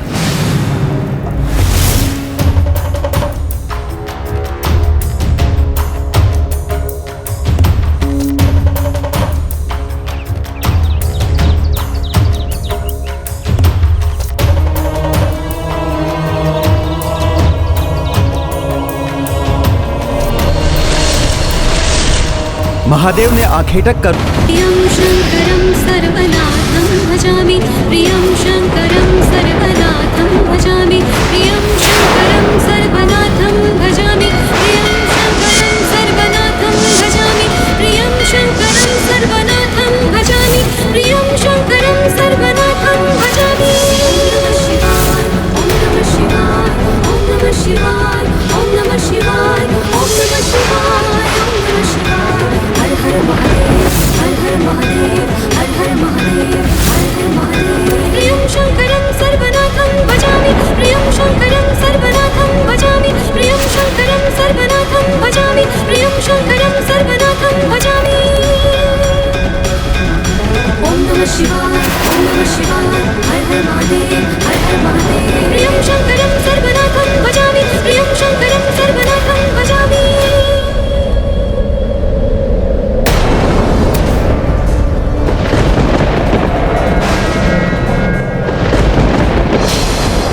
मैं पूर्णतया सतर्क हूं। ऋषिवर अगस्त को दिए हुए वचन एवं धर्मराज जी के सुझाव के अनुसार मुझे बाण का लक्ष्य परिवर्तन करना है। स्वामी का अनिष्ट नहीं होने दूंगी। देवी सीता को ये सौभाग्य सामग्री सौंपकर उनसे सौभाग्यवती होने का आशीष लेकर ही रहूंगी मैं। कितने भी कष्ट सहूंगी मैं, परंतु अपने स्वामी के जीवन पर आंच नहीं आने दूंगी। देवी मंदोदरी, उनके यहाँ आने का क्या प्रयोजन हो सकता है? नारायण नारायण। यदि प्रभु के मृत्यु बाण से प्रहार करने के पूर्व ही मंदोदरी ने देवी सीता को सौभाग्य सामग्री सौंपकर उनसे सौभाग्यवती भव का आशीष प्राप्त कर लिया तो मृत्यु बाण भी प्रभावहीन हो जाएगा। रावण की मृत्यु पुनः टल जाएगी।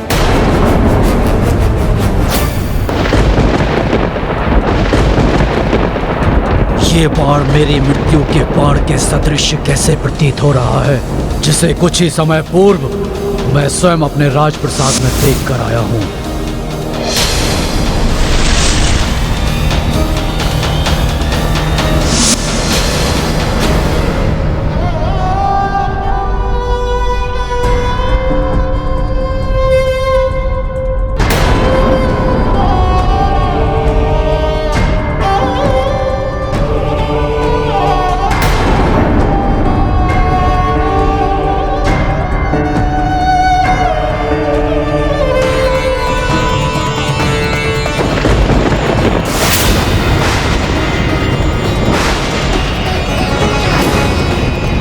असंभव है ये, जिसे मैंने स्वयं अपने हाथों से अभी सुरक्षित किया था, वो मेरी मृत्यु का बाण इस वनवासी के हाथों में नहीं।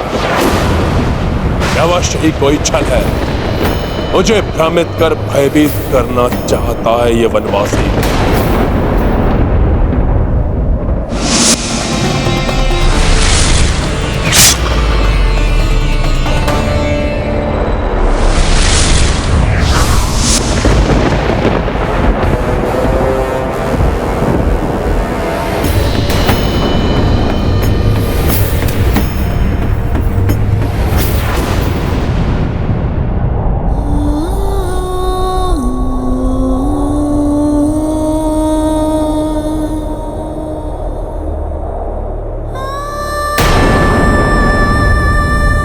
देवी,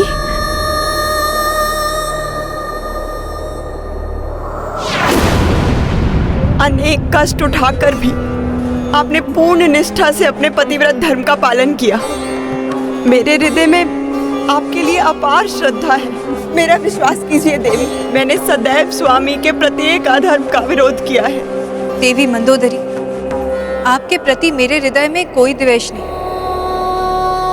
मुझे ज्ञात है आप पूर्णतः निर्दोष हैं। देवी, एक नारी ही दूसरी नारी की पीड़ा को समझ सकती है। आज मैं एक अभागन पतिव्रता अपनी व्यथा दूर करने के लिए आपसे एक याचना करने आई हूँ।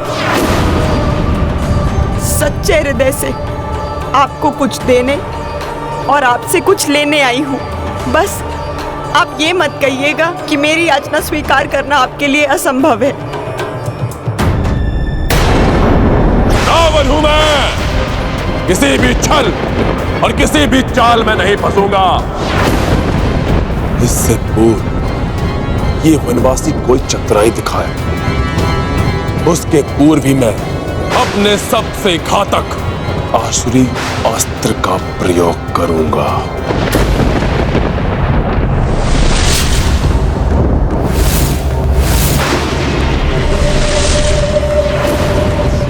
तुम्हारे बाण मुझे कोई क्षति नहीं पहुंचा सकते वनवासी, और ये तुम्हारा मिथ्या बाण मेरा कुछ भी नहीं बिगाड़ सकता। इसकी मृत्यु इसके समक्ष खड़ी है, परंतु अहंकार से ढके इसके नेत्र इसे देख नहीं पा रहे हैं। प्रतीत होता है अब ये आवरण प्रभु के हाथों इसकी मृत्यु के उपरांत ही हटेगा। देवी, मुझे पूर्ण विश्वास है कि एक सुहागन होने के नाते आप ये सौभाग्य सामग्री अस्वीकार नहीं करेंगी और रीति अनुसार आपको मुझे सदा सुहागन रहने का आशीष देना ही होगा।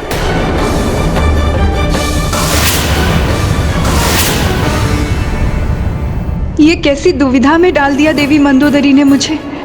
मैं एक पतिव्रता सुहागन सौभाग्य सामग्री स्वीकार करने से मना नहीं कर सकती, परंतु धर्म और अधर्म के युद्ध में मेरे स्वामी मंदोदरी के पति से ही युद्धरत हैं, इसलिए उनकी इच्छा पूर्ण भी नहीं कर सकती मैं।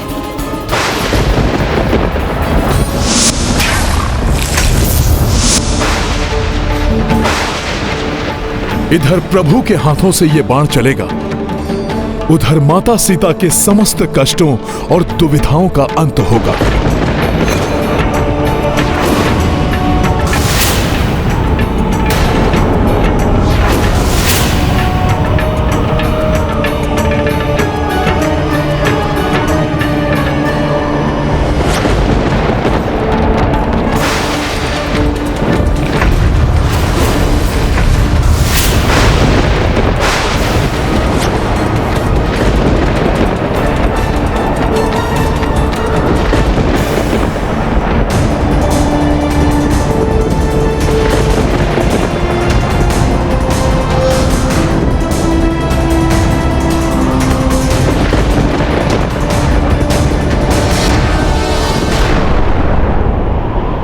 अपने दुष्कृत्यों से धर्म का नाश करने वाले रावण अब तुम्हारे सर्वनाश का समय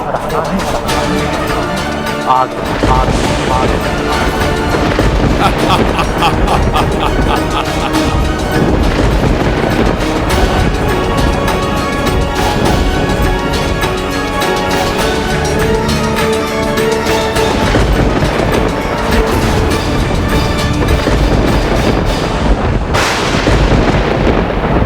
प्रभु इस मृत्यु के बाण से इस दुष्ट का अंत कर पृथ्वी को इसके पापाचार से मुक्त करेंगे।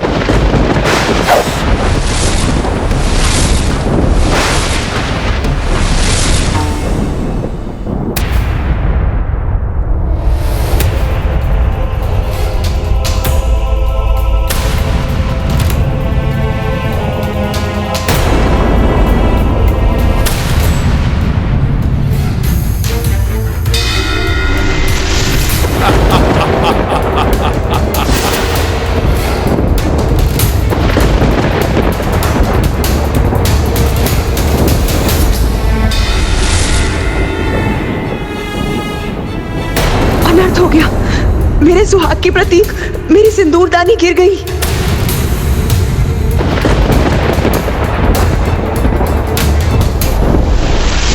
यदि ये मेरी मृत्यु का बाण है भी तो ये मेरे शरीर के उचित स्थान पर लक्षित ही नहीं है।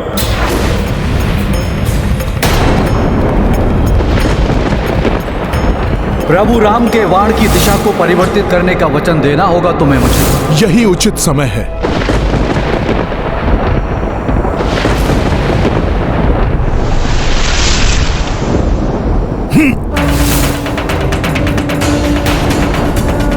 नहीं बिखरने दूंगी इस सिंदूरदानी में संचित सिंदूर को। नहीं मिटने दूंगी अपने सुहाग की निशानी को मैं।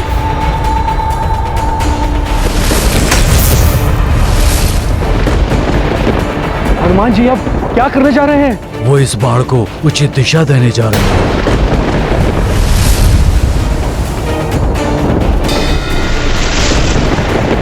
यदि हनुमान ने इस बाण को स्पर्श किया तो वो रावण वध में सौभाग्य बन जाएगी, जिससे प्रभु के एकाकी लड़ने का वचन खंडित हो जाएगा। बिना इसका स्पर्श किए इसके लक्ष्य में परिवर्तन करना होगा मुझे। युद्ध नीति में बंधे रघुराई, नाभि पर ना बाण चलाई। मृत्यु बाण श्री राम ने साधी, अंजनी सुत उड़े बाण के पाछी।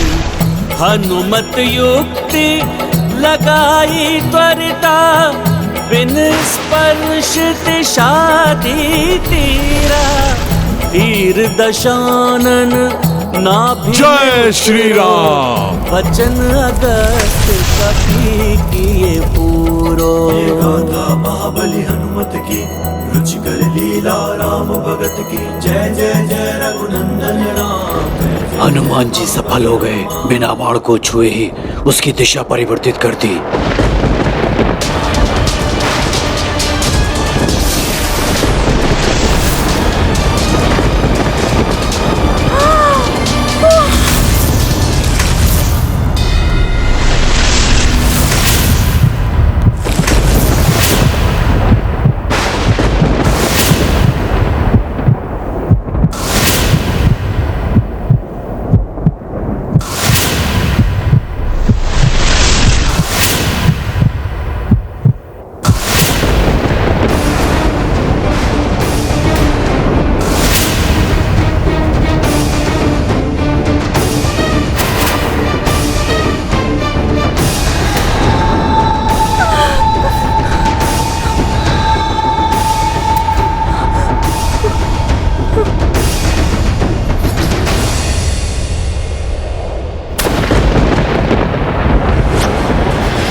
विभुं व्यापकं ब्रह्मवेदस्वरूपं निजं निर्गुणं निर्विकल्पं निरीहं चिदाकाशमाकाशवासं भजेऽहं निराकारमोङ्कारमूलं तुरीयं गिराज्ञानगोतीतमीशं गिरीशं करालं महाकालकालं त्रिकालं गुणागारसंसारपारं। नहीं, ये नहीं हो सकता। मेरी नाभि स्थल में स्थित अमृत, मुझे अमृत प्रदान करने वाला अमृत मुझे छोड़कर नहीं जा सकता, नहीं जा सकता।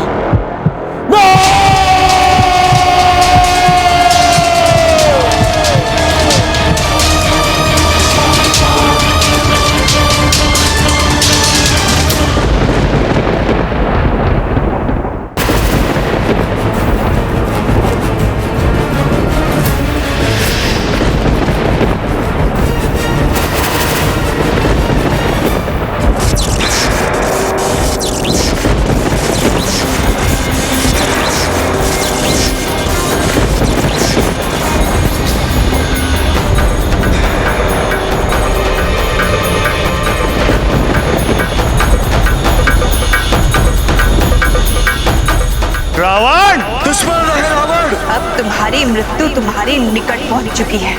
अपने नेत्र खोलो और देखो रावण। होगा तुम्हारा रावण। जो कुछ तुमने आज मुझसे छीना है, एक दिन वो सब कुछ तुमसे भी छीन जाएगा, और उस दिन समूचे राक्षस कुल के साथ तुम्हारा सर्वनाश होगा रावण, सर्वनाश होगा।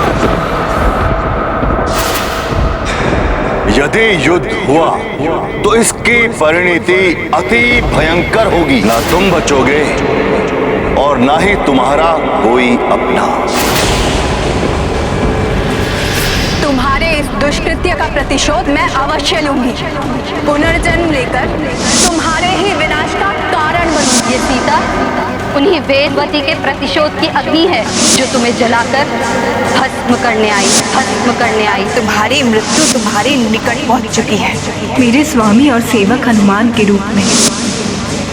अब अंत होगा तुम्हारे पाप के साम्राज्य का, अंत होगा अधर्म का, अंत होगा तुम्हारा रावण। रावण, तुम्हारे मृत्यु का भी जब समय आएगा, तुम्हारा यह मृत्यु बाण स्वतः उसके पास पहुंच जाएगा जिसके हाथों तुम्हारी मृत्यु होगी। तुम्हारे मृत्यु का भी जब समय आएगा, तुम्हारा यह मृत्यु बाण दुष्कृत्य का प्रतिशोध उसके पास पहुंच जाएगा जिसके हाथों तुम्हारी मृत्यु होगी। तुम्हारे ही विनाश का कारण बनूंगी।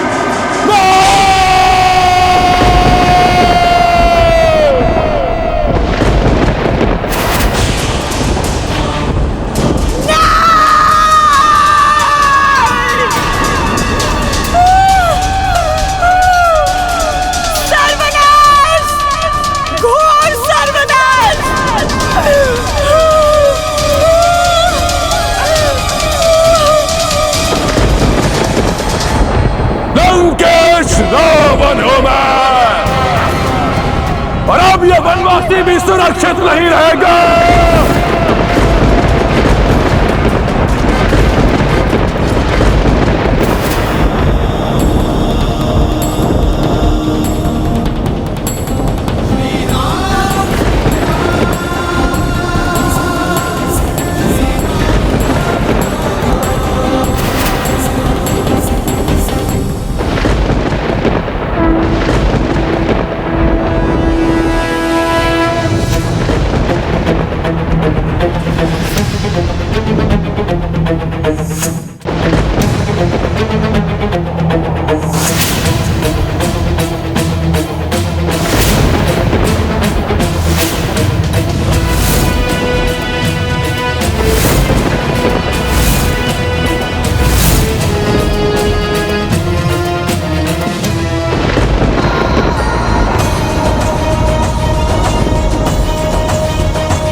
व्यक्ति कितना भी ज्ञानी और शक्तिशाली क्यों ना हो, उसका पाप कर्म और अधर्म उसके पराजय का कारण बनता है।